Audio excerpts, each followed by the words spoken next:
Bismillahirrahmanirrahim. Assalamualaikum warahmatullahi wabarakatuh. Halo anak-anak, ketemu lagi dengan Ibu. Pada kesempatan kali ini, kita akan meneruskan materi selanjutnya yaitu tentang Al-Quran Surat Al-Hujurat ayat 13.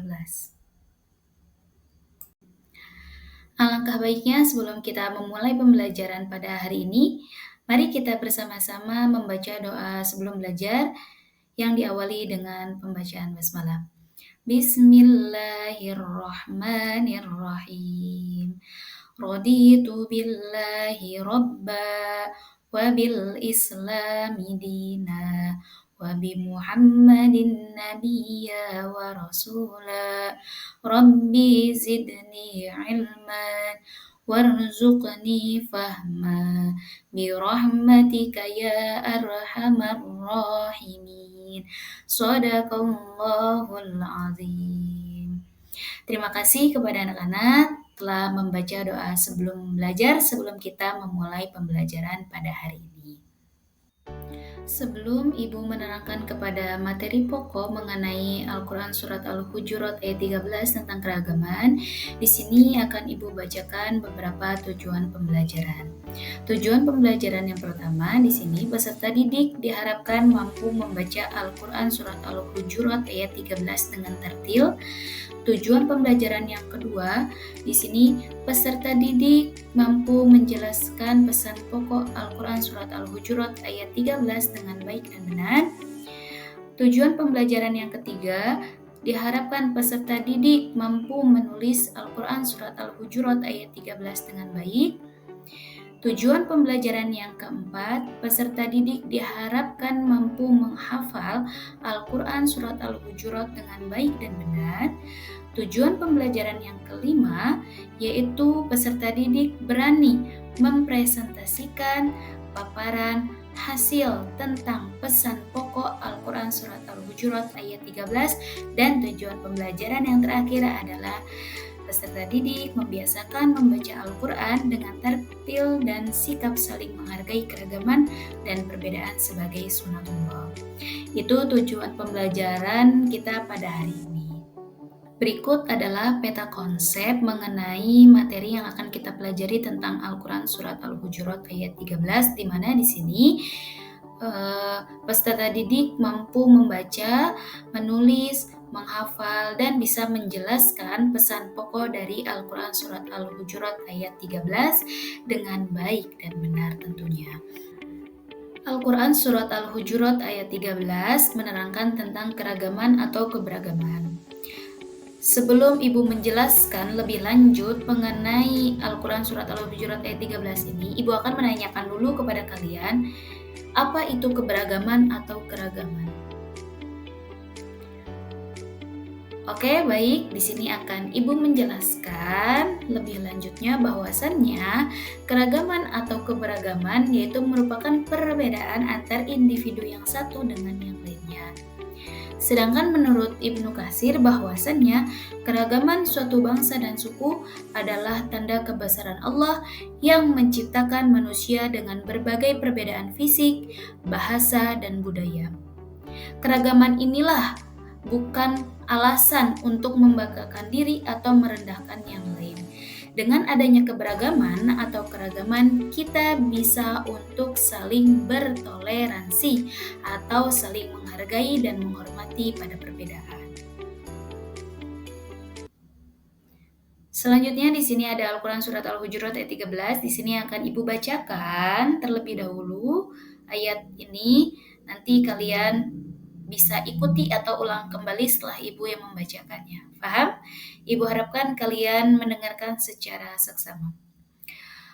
A'udzu billahi minasy syaithanir rajim. Silakan.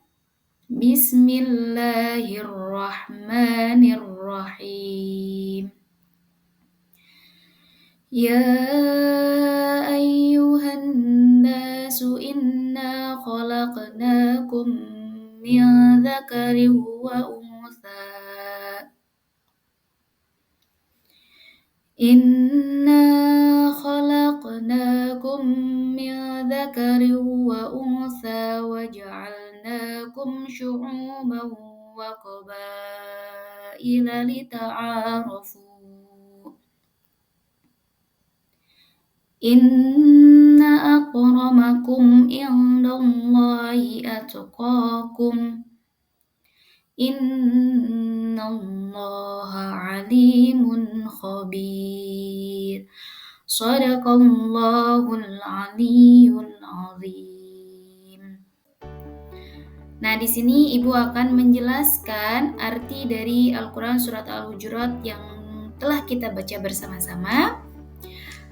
Artinya, wahai manusia, sesungguhnya kami telah menciptakan kamu dari seorang laki-laki dan perempuan. Kemudian kami menjadikan kamu berbangsa-bangsa dan bersuku-suku agar kamu saling mengenal. Sesungguhnya yang paling mulia di antara kamu di sisi Allah adalah orang yang paling bertakwa. Sesungguhnya Allah Maha Mengetahui lagi Maha Teliti. Ini merupakan arti dari Al-Quran Surat Al-Hujurat ayat 13, bahwasannya di sini Allah Subhanahu wa Ta'ala berfirman mengenai penciptaan manusia. Allah menciptakan manusia dari seorang laki-laki dan seorang perempuan. Allah juga menciptakan berbangsa-bangsa, bersuku-suku. Untuk apa Allah menciptakan seperti itu? Manusia dengan berbagai keragamannya, berbagai latar belakang sosialnya, yaitu untuk lita'arafu. Allah menciptakan keberagaman yaitu untuk agar kita saling mengenal.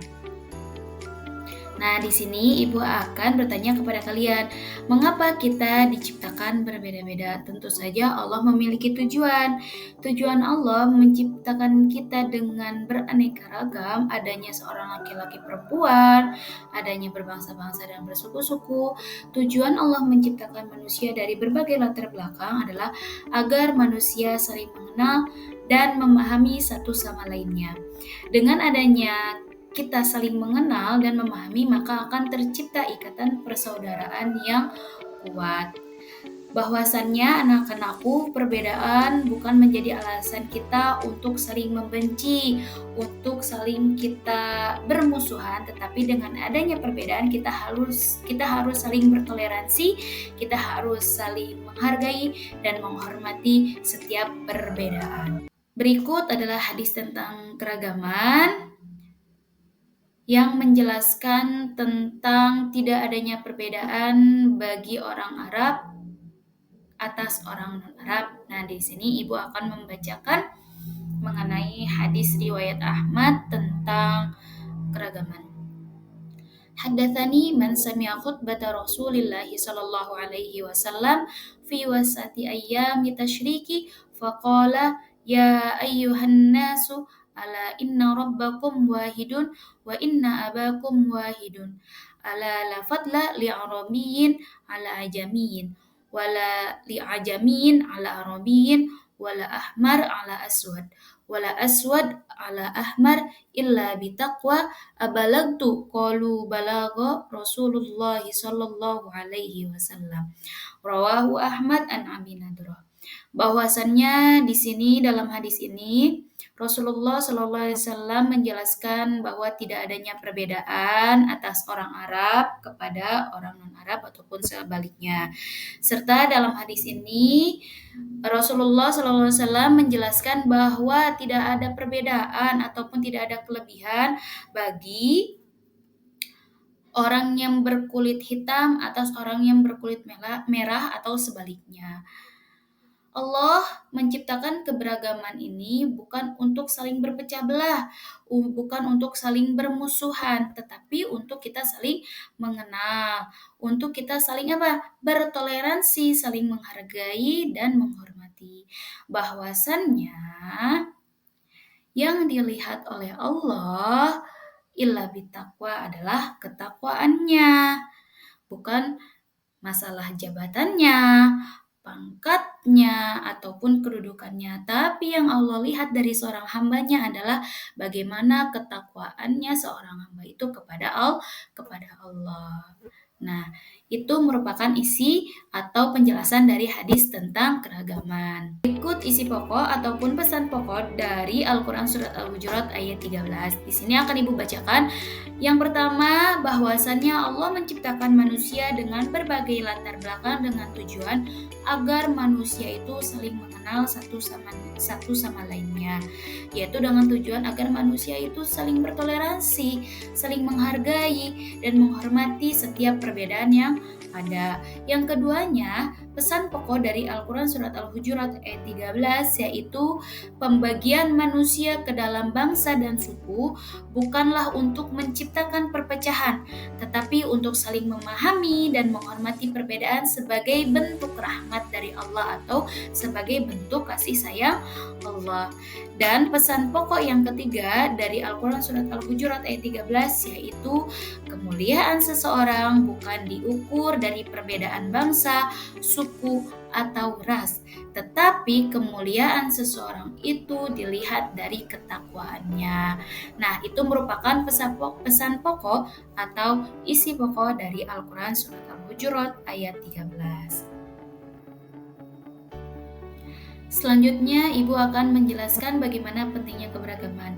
Bahwasannya dengan adanya keberagaman, persatuan semakin kuat dan negara kita semakin kaya akan adanya keberagaman, di mana kita bisa saling mengenal, kita bisa saling menghargai dan menghormati setiap perbedaan yang ada. Lanjut, yang kedua, pentingnya keberagaman yaitu walaupun kita berbeda-beda, meskipun kita berbeda-beda, kita akan belajar untuk saling menghormati dan bekerja sama. Nah, itu mengenai poin dari pentingnya keberagaman. Kesimpulan pada materi hari ini mengenai Al-Quran Surat Al-Hujurat ayat 13, bahwasannya kekayaan bangsa Indonesia itu terletak pada keberagamannya. Marilah kita saling menghormati dan menghargai di setiap perbedaan atau keberagaman agar negara ini tetap damai dan bersatu. Alhamdulillah, materi pembelajaran mengenai Al-Quran Surat Al-Hujurat ayat 13 tentang keragaman telah selesai Ibu sampaikan. Mohon maaf apabila banyak kekurangannya. Terima kasih. Wassalamualaikum warahmatullahi wabarakatuh.